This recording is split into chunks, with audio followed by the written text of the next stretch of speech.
এতিয়া ৰান্ধনীয়ে মাত্ৰ চেন কৰি দিব আৰু ক্লিয়াৰ। দে আকৌ পটাপটান পুৰা ভোক লাগিছে। পলিকত গ'ল এইজনী কি কৰিছে এই হা অঁ তোৰ মানে তোৰহে বেছি গৰম উঠে ন। গুড মৰ্ণিং বন্ধু বান্ধৱীসকল, সকলোকে স্বাগতম জনাইছোঁ নদিয়াল ব্লগৰ নতুন এটা ভিডিঅ'ৰ মাজলৈ।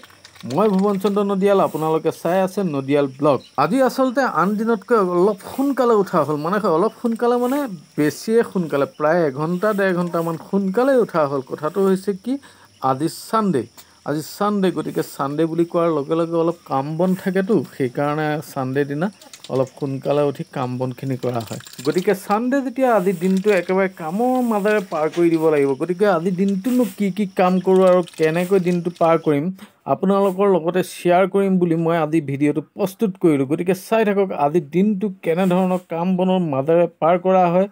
গতিকে চাই থাকক নদিয়াল ব্লগ। আৰু যিসকলে চাই আছে ফেচবুক পেজটিত, সকলোকে মই স্বাগতম জনাইছোঁ, ৱেলকাম জনাইছোঁ। আপোনালোকে মোক ফেচবুকত সহায় কৰি যাওক আৰু আগবাঢ়ি যাবলৈ যিমান পাৰে মৰম দি যাওক। আজি আপোনালোকৰ মৰম চেনেহৰ কাৰণে হয়তো ফেচবুক পেজটি ইমান দূৰলৈ আগবাঢ়ি গৈছে। গতিকে আৰু মৰম দিয়ক আপোনালোকক মই ধন্যবাদ জ্ঞাপন কৰিছোঁ। আপোনালোকে সহায় সহযোগিতা আগবঢ়োৱাৰ কাৰণে যিমান পাৰে সিমানখিনি আপোনালোকে সহায় সহযোগিতা আগবঢ়াব আৰু মোৰ ভিডিঅ'বিলাক আপোনালোকে শ্বেয়াৰ কৰিবলৈ একেবাৰে পাহৰি নাযাব। পেজখন আপোনালোকে ফ'ল' কৰি মোক সহায় কৰিব বুলি মই আশা কৰিলোঁ। আহক তেনেহ'লে আজিৰ দিনটো কাম বনৰ মাজলৈ গুচি যাওঁ। সাৰবিলাক এনেকৈ ধৰণে দি দিয়া হয়, মানে গছৰ গুৰিবিলাকত একদম অৰিজিনেল গোবৰ সাৰটো দিয়া হয়। ইয়াত আৰু কোনো ধৰণৰ আধুনিক সাৰবিলাক ব্যৱহাৰ কৰা নহয়। এইটো ভুল গছ বগাইছে, ধুনীয়াকৈ বগাইছে, কিন্তু অলপ শুকাই গৈছিলে। মানে কথাটো হৈছে কি, শুকাই যোৱাৰ কাৰণটো হৈছে মানে কি, ৰ'দ বেছি আছিল ন, ৰ'দ বেছি থকাৰ কাৰণে শুকাই গৈছিলে। তাৰপিছত সেইকাৰণে খাফাটো বলি কৰি দিলোঁ, মানে বস্তাত দি থোৱা আছিলে। ইয়াৰ জেগাও অলপ কম হৈছে, গতিকে বহল কৰি দিছোঁ ইয়াক। আৰু ইয়াক মানে কি, আচলতে মাটিতে দি দিয়া নহয়, কেলৈ গছ গছনি বেছি আছে, সাৰটো কম পাই যাব ন, সেইকাৰণে আমি খাফাত দি দিওঁ। আৰু খাফাত দি দিলে অলপ ভাল হয়। মই সিফালে কৰিছিলোঁ বীজ জলকীয়া, অকল গোবৰ সাৰত কৰা বীজ জলকীয়া। এইটো হৈ গৈছে বীজ জলকীয়া, ধুনীয়াকৈ লাগিছে এই বীজ জলকীয়াখিনি। কিন্তু ইয়াৰ দুখৰ বিষয়ে এই বেমাৰটো লাগিছে, এই বেমাৰটো লাগি আছে। আচলতে এইটো কোনো ধৰণৰ বেলেগ সাৰ নাই, ইয়াত অকল মাত্ৰ গোবৰ, শুকান গোবৰ দি পেলাই কৰা হৈছে। এইফালে বেঙেনা খাই আছিলোঁ, ইয়াত বেঙেনা লাগি আছে, হয়তো বেঙেনা আমি খাই আছিলোঁ।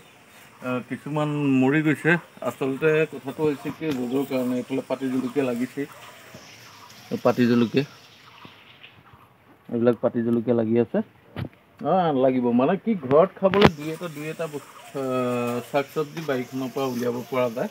গতিকে ৰাতিপুৱা 1 ঘণ্টা, খুব বেছি আধা ঘণ্টা সময় দি দিব পাৰিলে ক্লিয়াৰ হৈ যায়। বাৰীলৈ যাওঁ, বাৰীত গৈ পেলাই আমি হেৰি কৰিম, মানে এইটো দহি কচু অকণ কাটি আনো, ৰান্ধনীজনীক যতনাই দিওঁ, মানে ভাজিকণৰ কাৰণে। দহি কচু আৰু ৰঙালাও, মটৰ মাহ এনেকৈ কৰি পেলাই আজি বনাবলৈ দিওঁ ভাজি অকণ। গতিকে ব'লক বাৰীলৈ যাওঁ, দহি কচু অকণ লৈ আহোঁ।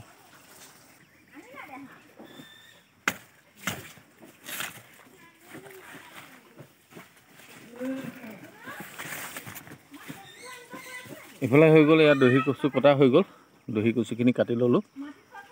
এইফালে ৰঙালাওটো লৈ আহোঁ। ৰঙালাওটো মানে আলহী ৰঙালাও, আমাৰ এইটো আলহী ৰঙালাও, এইটো আলহী ৰঙালাও। আৰু এইফালে আমাৰ ৰান্ধনীয়ে বনাই থৈছে, এইফালে বনাই দিলে ডিম, এইটো ডিম মানে পকৰি বনাইছে, আৰু এইফালে ভাতকেৰেলা পকৰি, আৰু এইফালে মোৰ কাৰণে কেইটামান ৰঙালাও গুটি, মানে আলহী ৰঙালাওটো আৰু গুটি কিমান ওলাব ন।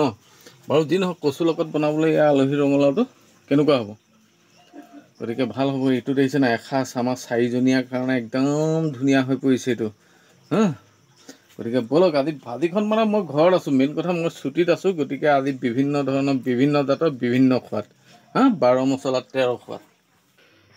এয়া হৈ গ'ল, এয়া ৰঙালাও কাটি ল'লোঁ, এইফালে ৰঙালাও কাটি ল'লোঁ, আৰু এইফালে ইয়াত কেইটামান মিলাই দিম, মানে মটৰ, এয়া মটৰ, ৰঙালাও, মটৰ আৰু দহি কচু। আজি মানে দুপৰীয়া আঞ্জাখনে এনেকৈ হ'বলৈ গৈ আছে। এতিয়া ৰান্ধনীয়ে মাত্ৰ চেন কৰি দিব আৰু ক্লিয়াৰ। ৰান্ধনীজনীক শাক চব্জিখিনি গোটাই দি থৈ মই ভাবিলোঁ চেণ্টাৰৰ পৰা এপাক আহোঁগৈ। মানে চেণ্টাৰলৈ অহা কাৰণটো হৈছে মোৰ চুলিখিনি কাটিব লাগে, বহুত দীঘল হৈ গৈছে চুলিখিনি, মানে নকটাকৈ থাকিবই নোৱাৰোঁ। আচলতে বেছি চুলি হৈ গৈছেগৈ, চুলিখিনি কাটিবই লাগিব।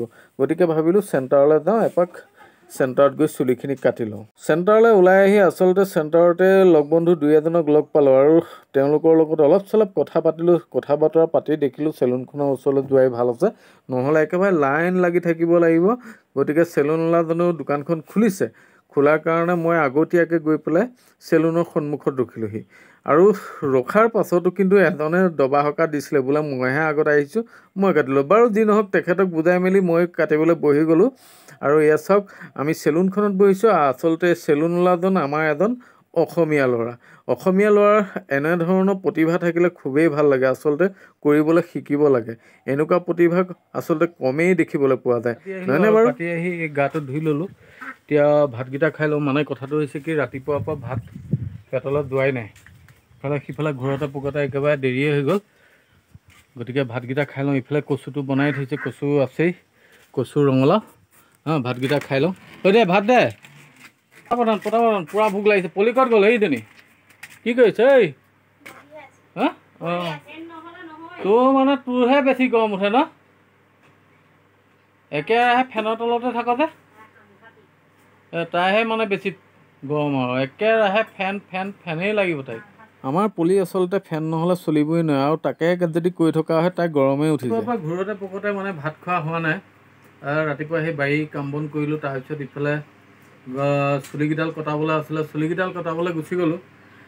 গৈ পেলাই এই মাত্ৰ মানে আহি পাইছোঁ, বাহিৰে গাটো তিয়ালোঁ, তিয়াই পেলাই বহিছোঁ। মানে ভাবি আছিলোঁ কচু ভাজি শেষেই হ'ল নেকি। বহুত আমাৰ ঘৰৰ মানে চবেই ভাল পায় আৰু কচু ভাজি, গতিকে এয়া দি দিলে কচু ভাজি, এইফালে ডিমৰ পকৰি, আলু ভাজি। কিন্তু এই বস্তুটো এইটো একদম কেইটামান, মানে এইটো কোনে খায়? এইটো হৈ গৈছে ৰঙালাওৰ গুটি। এনেই ক'বলৈ গ'লে ৰঙালাও গুটিটো খুব উপকাৰী। আৰু এইটো ভাতকেৰেলা বৰা, এইফালে মচুৰ দালি পানী, নেমু এচকল দি দিছে। কিন্তু কথা হৈছে কি, ৰঙালাও গুটিটো বিৰাট উপকাৰী বুলি মই কথা এটা ক'লোঁ, হাৰ্টৰ কাৰণে। মই বিভিন্ন ধৰণৰ বিজ্ঞাপনবিলাকত মই চাইছোঁ, লিখা কিছুমান প্ৰতিবেদনত চাইছোঁ যে ৰঙালাও গুটি হাৰ্টৰ কাৰণে বহুত ভাল বুলি কয়। বাৰু যি নহওক, ভাল হওক বেয়া হওক, আমাৰ অসমীয়াত নিয়ম এটা আছে, ৰঙালাও গুটি ভাজি খোৱা বা ৰঙালাও গুটি চাটনি খোৱা, জানে বাৰু। বাৰু ভাতকেইটা খাই লওঁ তেনেহ'লে। বাৰু বন্ধু বান্ধৱীসকল, এনেদৰে আজি দেওবাৰ দিনটো পালন কৰিলোঁ। দেওবাৰ দিনটো কাম বনখিনি কৰিলোঁ, আৰু ইয়াতে আজি ভিডিঅ'টো ৰাখিব লাগিব, কাৰণ সময় হৈ গৈছে, বহুত দীঘলেই হৈ গৈছেগৈ। গতিকে ৰাখিছোঁ। যদি ভাল লাগিছে তেনেহ'লে এইটো কৰি দিব দেই।